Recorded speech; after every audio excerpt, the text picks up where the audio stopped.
ang kasaysayan ni David.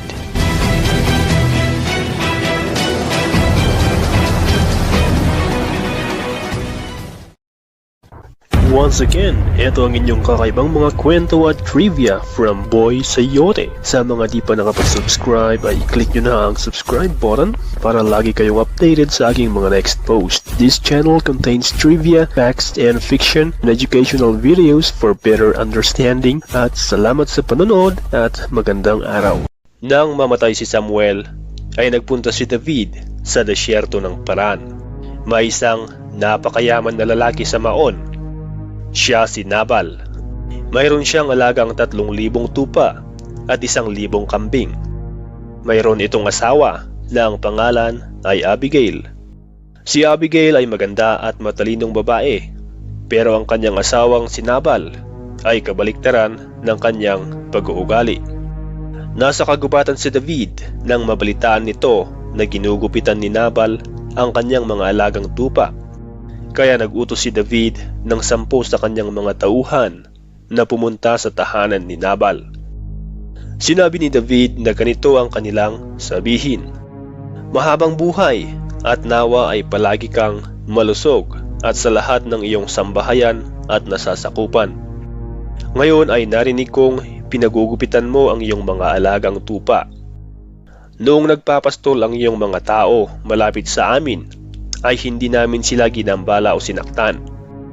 Habang sila ay nasa Carmel, ay wala ni isa sa iyong mga alaga ang nawala. Tanungin mo ang iyong mga tauhan at sasagutin kanilang ang sinasabi ko ay katotohanan. Sa gayon ay maging mapagbigay ka rin sa amin, lalo na at dumating kami sa panahon ng kasaganaan. Kung maaari ay bigyan mo ang iyong anak na si David ng kung anong maaari mong ipamigay." Ito ang mensahe ng mga tauhan ni David kay Nabal. Pagkatapos ay saka sila nagantay.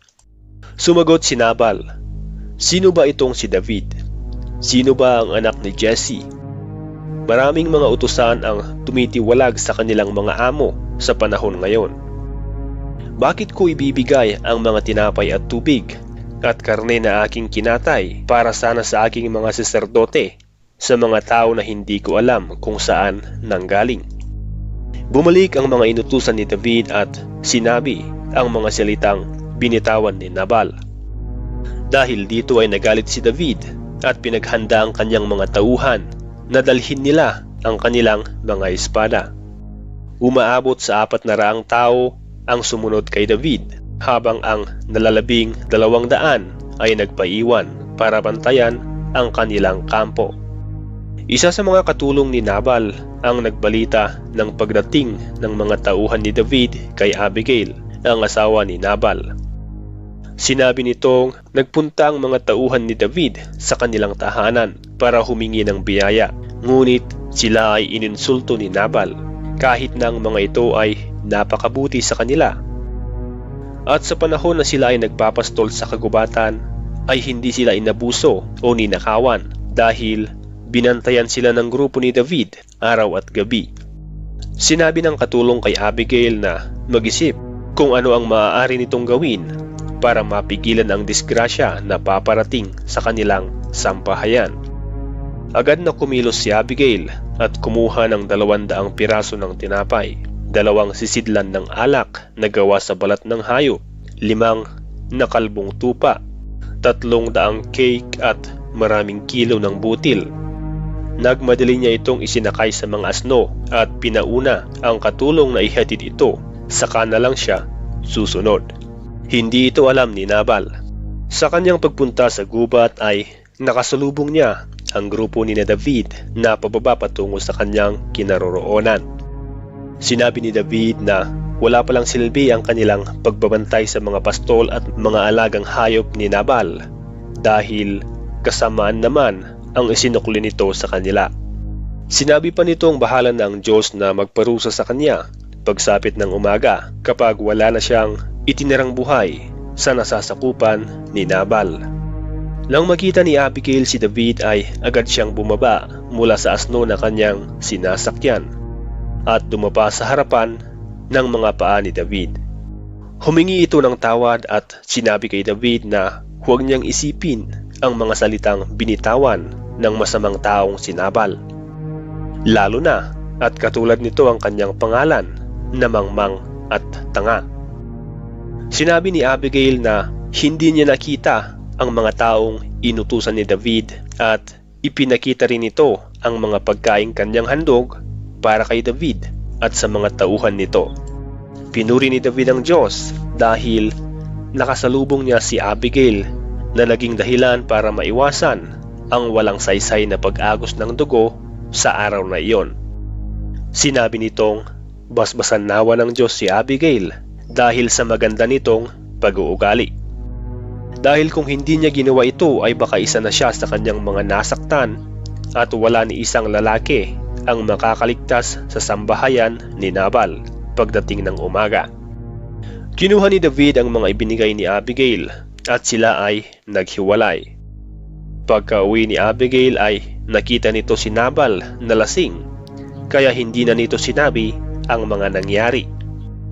Kinabukasan ng mahimasmasan si Nabal ay sinabi ni Abigail ang pangyayari. Dahil dito ay nagkasakit si Nabal sa puso at tumigas na parang bato. Pagkatapos ng 10 araw ay pinatay ng Diyos si Nabal. Nang mabalita ni David na patay na si Nabal ay nagpasalamat siya sa Diyos.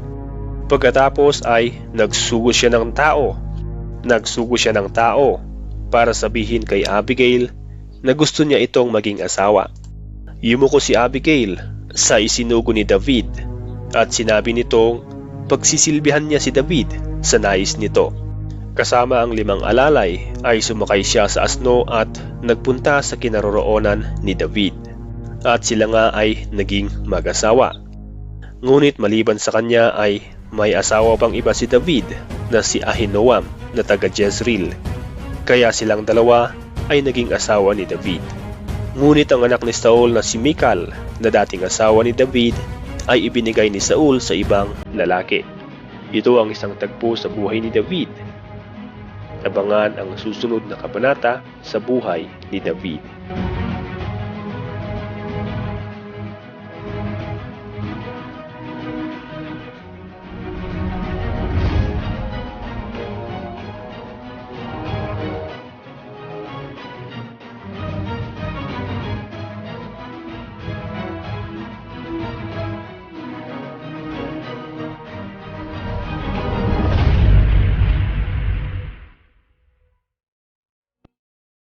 Sana ay nasiyahan ka sa mga kwento natin ngayon. Kung gusto mo ang mga kwento tungkol sa mga hindi pangkaraniwang bagay, ay mag-subscribe ka na sa aking channel. Kung di ka pa nakapag-subscribe, paki-like na rin at paki-hit ang notification bell para updated ka sa mga bago kong upload tungkol sa mga ganitong kwento. Paalam at salamat sa panunood. Hanggang sa muli, ito po ang inyong lingkod, Boy Sayote.